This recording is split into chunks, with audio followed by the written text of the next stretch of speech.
cảm ơn Chủ tịch Lưu Hải Phong. Hey everyone, welcome back to the NHถี่podcast, your favorite English podcast for learning English through real-life conversations and personal growth.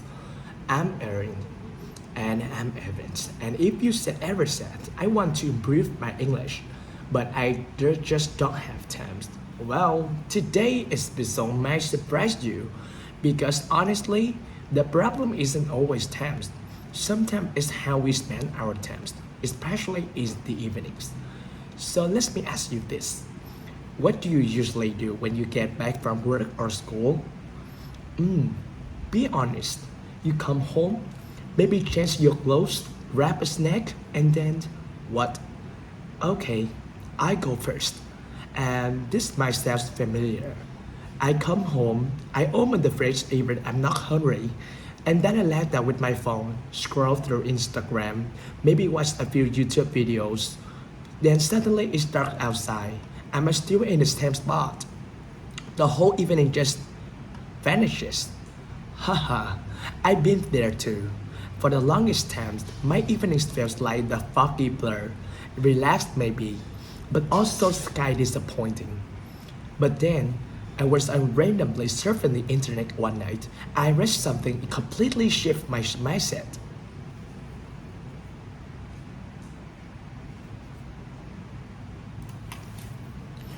Oh, what was it?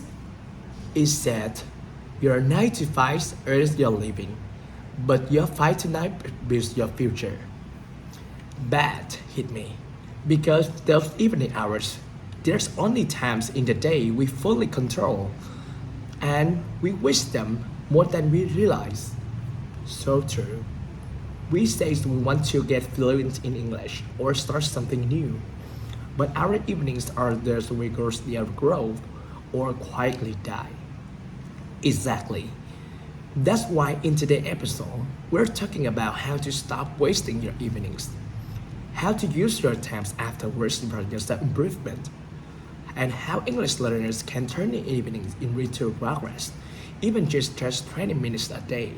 And don't worry, we packed this episode with natural English expressions, listening practice, and free downloadable PDF with comprehension, grammar, vocabulary, and reflection prompts exercise to help you grow faster. So, let's get into, because this one shift, the ways you use evenings, completely change the directions of your life. Let's start with the truth we all feel don't say aloud. Most of us are not spending our evenings the way we want to. We come home mentally exhausted and tell ourselves we deserve a break, which we do. But what will we reach for? Our phones, a bag of snacks. That's one episode. That's the scary part, right? I read once that social media engineers don't just want attention, they want your evening every swipe, every next video or suggestion. It's not random. It's a trapdoor built into the routine. And it's not just your phone. Even streaming platforms do it. Have you noticed every web series end with that one twist? That little cliffhanger makes you go, okay, just one more episode. And then suddenly, it's 1 a.m.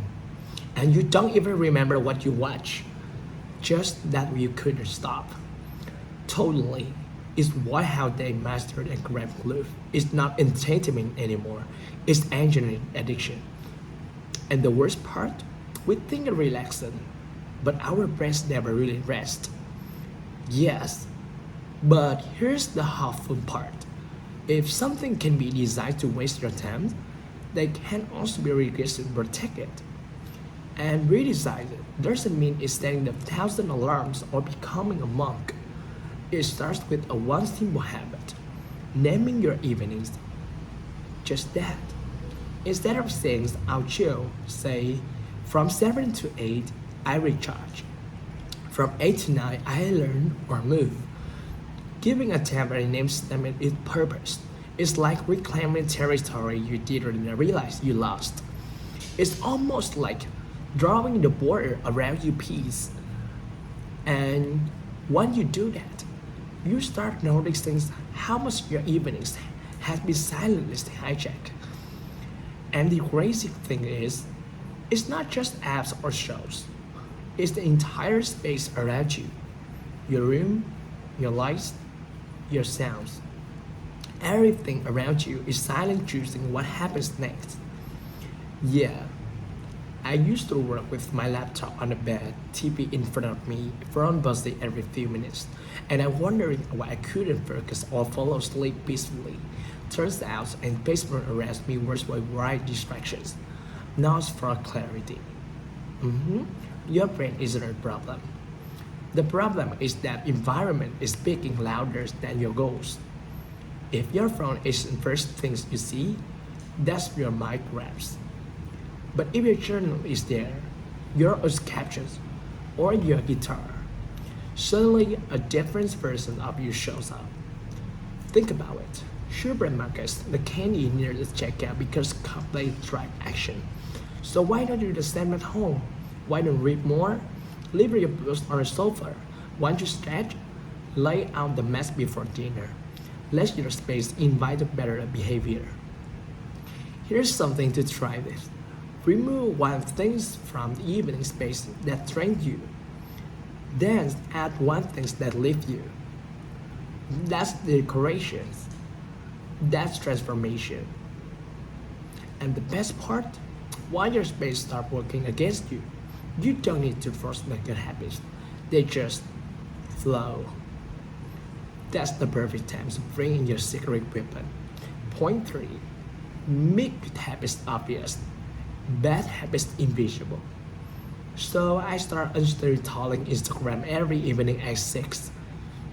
Sound extreme, but I reinstall it the next day and needed to. At night, it just one worth the energy sucks out of me.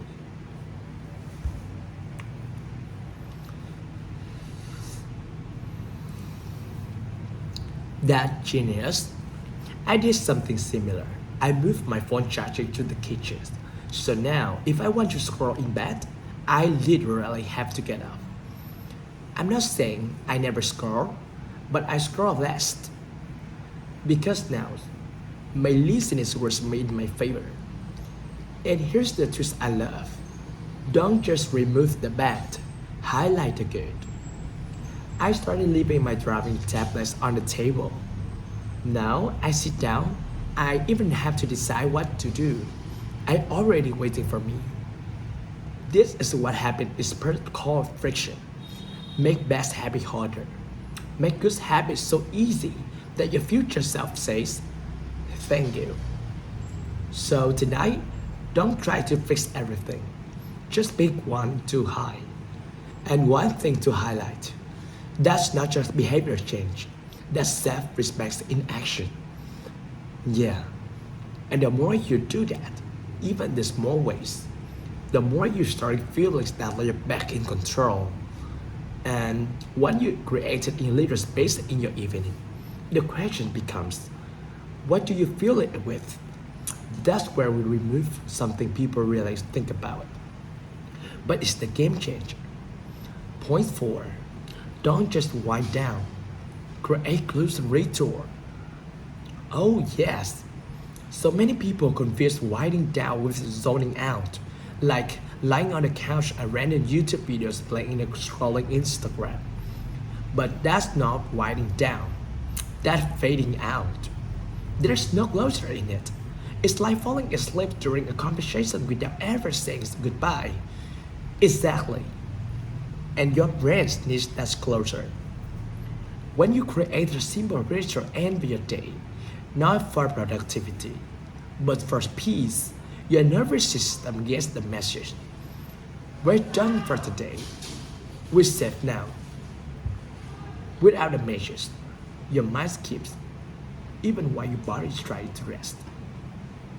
And that's why we wake up tired, and just physically, but emotionally, because the tensions never got processed. But something small, lighting a candle, writing down 3 thoughts, putting calm music, even talking showered in dim lighting. It's like more emotional talking yourself into bed. Totally. I have this way playlist I only play. Nothing fancy, just softened guitar and ambient sounds. But now, the moment I hit play, my body starts letting go. That's the power of repetition. Over time, it becomes a habit that doesn't help you sleep and help you heal. Yes, think of your closing ritual as the brush of your day. You're not adding murder text, you're adding meaning. And that leads perfectly into the final point, the mindset that ties it all together. Point 5. End your evening with pride, not pressure. This one changed everything for me. Because honestly, I used to go to bed every night which list my head and what I didn't do. Didn't reply emails, didn't finish my due list, didn't work out, and I fall asleep feel like I fell. Same here. And the sad part is, I did it a lot, but I couldn't feel proud of it because I was judging the day by what's unfinished instead of what I carried through. And that pressure, it ruins rest. You can't feel proud or guilty at the same time. That's why I started asking myself one simple question before bed. What did I do today that honored me? Sometimes it's as small, I didn't check my emails after dinner, or I cooked something fresh instead of ordering out. That's one line helped me end the day with self-trust, not self-criticism. We often think pride comes from big wins, but the quiet victories, saying no with start, stopping at one episode, choosing to stress instead of scroll, those are wins that build your identity, that tell you, I show up for me. So if your evenings have been feeling messy or meaningless, maybe tonight, instead of chasing a perfect routine, you're just giving yourself permission to end the day with kindness. You did your best, and that's enough.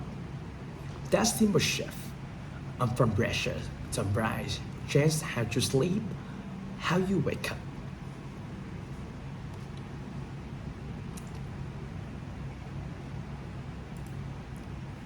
And eventually, how you live. And if you're learning English, evenings can also be perfect time to practice quietly, calmly, without pressure. Just like this podcast. Even evenings, a few minutes every night can help your brain absorb language more naturally. And now, as always, we're passing the mic to Crystal for your vocabulary breakdown. Explain what the words in fresh you used in the episode, so you can turn. You're building a lifestyle that respects your times, your energy, and your future. Thank you, Crystal, and thanks for all of you for being with us today.